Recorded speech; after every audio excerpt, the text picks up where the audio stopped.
beautiful souls. I hope everybody's sparkling. As I was writing that post for the 55th gene key, specifically the shadow of the 55th, I was thinking, I'm like, nope, I need to go live because there is, as I said before, it is so introspective. It is so deep. It could mean so much to so many different people. And it's very, very complex.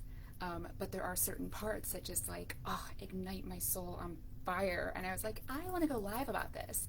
And first of all, for those in the group that are familiar with the gene keys, you know what I'm talking about when I'm talking about the shadow, the gift, and the CD. But I will do another live that explains what the gene keys are, how it connects to our DNA, our codon rings. But it's essentially levels of conscious awareness. So you have the shadow, the gift, and the CD. So, and it's not that these lower vibrational frequencies or anything negative or anything like that. It's just something that we have either collectively or in our personal journey that we need to be aware of, that we go into the shadow, we learn what we need to learn, we clear it if needed, whatever it is, right? And then we move into the gift. And then once we can hold on to the gift and once we start to activate the gift, then eventually, hopefully, we're able to move into the siddhi. The siddhi is like the highest state of consciousness. Kind of, what gurus that and monks that go sit in the mountains for years and years, some of them can, reach that state of the siddhi. So if that gives you an idea of what we're talking about here, but it's different levels of conscious awareness, and there's 64 of them. And right now, collectively, we are traversing through the 55th gene key. And so the shadow is victimization, the gift is freedom, and the siddhi is freedom. So a lot of people are aware, or maybe not aware, of the journey of the butterfly. So a butterfly is born, it comes out of its little egg, and then it eats and eats and eats, and it's actually born with everything it needs to be a butterfly within it. And when it goes into cocoon state, it actually liquefies, and it eats itself, and then it goes into the metamorphosis, and it evolves, right? So it's kind of this journey a lot of us are going through with spiritual awakening, with discovering, with trying to come into alignment, whatever it is for you, right? A lot of us are being called to, a lot of you are feeling called to it. That's why you're in this group. That's why you're diving into spiritual development. That's why you're looking for answers. That's why you're connecting more to soul, right? It's so beautiful. But we have everything we need within us. And these gene keys activate this within us. And what's so beautiful is something I say here, something somebody says, even like one word, one sentence might trigger something in you. And then you just sit in contemplation with what this means for you specifically. The Gene Keys book, there is guidance that, a lot of people provide. And I'm going to talk about how it relates to me and things like that. But the most beautiful thing about the Gene Keys is you go and read it, and then you sit in contemplation and you figure out what it means specifically for you. So this idea of, or not the idea, but the shadow of victimization going into freedom, I just wrote about that, but it's this victim mentality. It's blaming, complaining. It's not taking accountability for where we are. And so much in our society places this upon us from birth, right? It's like, don't do that, you're not supposed to do that. Don't do that, you're not supposed to do that, right? We're always like, oh my gosh, what's safe? What is allowed? And we actually then place blame on ourselves if we do the wrong thing. Like, it just creates this thing where we don't feel freedom. We feel like we have to operate within a box kind of thing, right? And I went further into it on the post that I just did. But I wanted to share the story of the dragonfly with you because it's a beautiful representation of moving from victimization to freedom. Victimization, it's not there for you to feel guilty of having victim mentality. This specific shadow is there to help you have awareness that there's a reason for it. There's a reason for the blaming. There's a reason for the complaining. There's an underlying reason. And that's what should be focused on. That is the trigger. Every emotional and physical manifestation that we have in our body is a trigger, is a signal from our energetic vortexes of our organs of what's going on within us. And as we go along our journey, we have different triggers, we have different gene keys that are actually active in our holographic profile, which I'll talk about on another live. But it's just fascinating. So if this specifically calls to you, dive into the 55th gene key, go get the book, reach out to me. I do like Shang cycle clears for this. I do elemental clears for this. I love doing Shang cycle clears for what is limiting or blocking me from stepping into my gifted siddhi, especially when it's activated in your holographic profile. It's just so powerful. But anyways, sorry, off on a tangent. Happens sometimes, that's okay, I allow it. All right, so the story of the dragonfly, right? We know that dragonflies start in the water, or did you know that? So maybe you didn't even know that. Maybe that's just like a, ooh, wow, that's amazing, right? So dragonflies actually live most of their life in the water. They are called nymphs when they're in the water.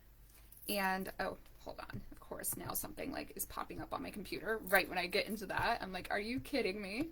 Um, they are nymphs when they're in the water, and they're actually very successful. They're predators. They thrive. But the interesting thing is that a lot of pond insects have to come up for air, and nymphs do not. They never have to connect with air. So they literally exist for years and years in the water, not even knowing that this entire world above them exists, that sunlight exists, that air exists, that birds in the sky exist, that flying is possible, right? They live in the water. They are successful in the water. They are thriving in the water. They have no clue of what is waiting for them. And that is kind of the story of spiritual awakening. That is the story of stepping into higher level. That is the story of coming to remembrance of the divinity within yourself and realizing you are the creator, and realizing that you, with intention and awareness, can take power back in every single moment. We can't control what happens to us, but we can control how we react to it, right? So with the dragonfly, being successful, thriving in the water, not even knowing anything exists, then it starts to molt. And it goes through this molting stage, sometimes for years, and it doesn't even realize what its body is preparing it to do. So as we go through these spiritual awakenings, as spiritual abilities are waking up within us, as we start to be called to different signs, different curiosities, different friendships, different, like as we raise our consciousness, other things come to us, right? So this is like the stage of the molting, the stage of the dragonfly is molting, and it's not even realizing that it's preparing itself for becoming the dragonfly, for going into a whole nother world that it had no clue that exists, with air, with flying. Can you imagine? Can you imagine if we're sitting here, we don't even realize that these spiritual abilities that are opening up within us, this awareness, this, oh, I've got to eat better. Ooh, I'm connected to the earth. I need to maybe, use less plastic, whatever it is that's coming to us. It could be small or it could be huge. For me, it's been huge. It's been like a total catapult, like skyrocket ship in the last 3 years of all my abilities opening and all this stuff, right? But it's helping us for where we're going. It's helping us to reach that higher consciousness, which is this state of absolute freedom, of being free from any kind of victim mentality, anything that's been placed there from childhood, anything. We are born with 7 generations of ancestral conditioning and programming in our DNA. So we are already born with that. So just imagine like just taking all of the guilt, all of the shame, all of the conditioning and programming, all of the boxes you've been placed in, and being truly free and being able to operate on that, and knowing in this freedom that we all have this freedom and that we are all connected. So with the dragonfly, as it gets to its final molt, something in its DNA triggers, one of the genes activates, and it all of a sudden gets drawn to a stalk, and it starts to climb up this stalk, right? It operates, its entire existence has been in the water. So it starts to climb up this stalk, and all of a sudden, it tastes air. It feels air. It feels sunlight. It's still alive. What's going on? Are you kidding me? Talk about existential crisis, right? Talk about dark night of the soul. Talk about whatever the transition period is, right? Like, holy mother of what? This actually exists? So climbing up the stalk, holding on to the stalk, probably for dear life, freaked out, excited, in bliss, confused, whatever it's going through, right? I'm not a dragonfly. I wouldn't know. Maybe I have been in another life. Who knows? But then the sun, the warmth of the sun, the love of the sun, the healing of the sun starts to work on it. And it starts to create the final molt.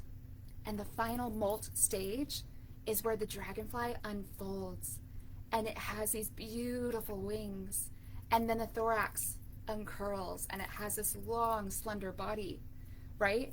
And now it gets to live It gets to exist. It gets to thrive. It gets to fly limitless in the air.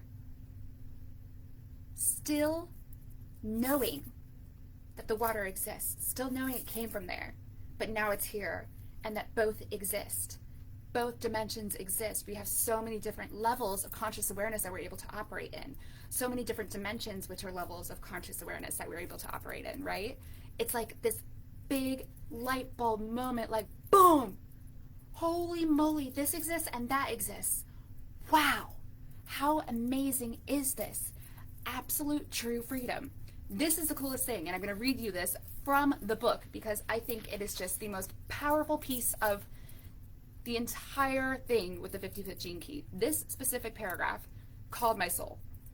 So, as the emerging dragonfly rises out of the element of water and prepares to be reborn into a new life in the element of air, the water that still lies within its body becomes the key to the transformation process. The dragonfly needed to go through those years and years and years and years of being successful in the water, of thriving in the water, of living in the water, of not having the knowledge of that. It needed that in order to be able to transform, in order to come to true freedom, in order to come to absolute awakening and ascension.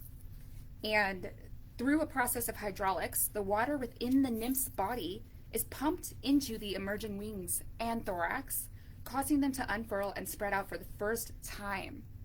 In other words, the dragonfly assumes its aerodynamic shape by means of the water from its old life. How freaking amazing is that? How amazing! This water is what drives its mutation from nymph to dragonfly. As soon as all the water is expended and the dragonfly is fully extended, it takes to the air and begins its new life. This is what the 55th gene key is about. This is the process going from victimization, from anything that could possibly be holding you down, to absolute freedom. So that's what I want to share with you because I think it is so, so, so powerful.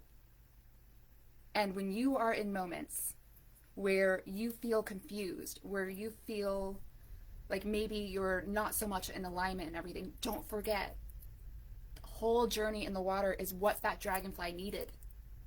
Every single thing is here for our highest and best good. Every obstacle is here to teach us a lesson. Every trigger is here to bring awareness to what we need to focus on and what we need to heal. We came here as souls onto this plane for soul ascension. We came here to learn certain things. We came here to grow in certain ways. Everything is here for us. Water existence is here for us so that we can then fly. We can fly. So I can't wait to fly with you. Mwah!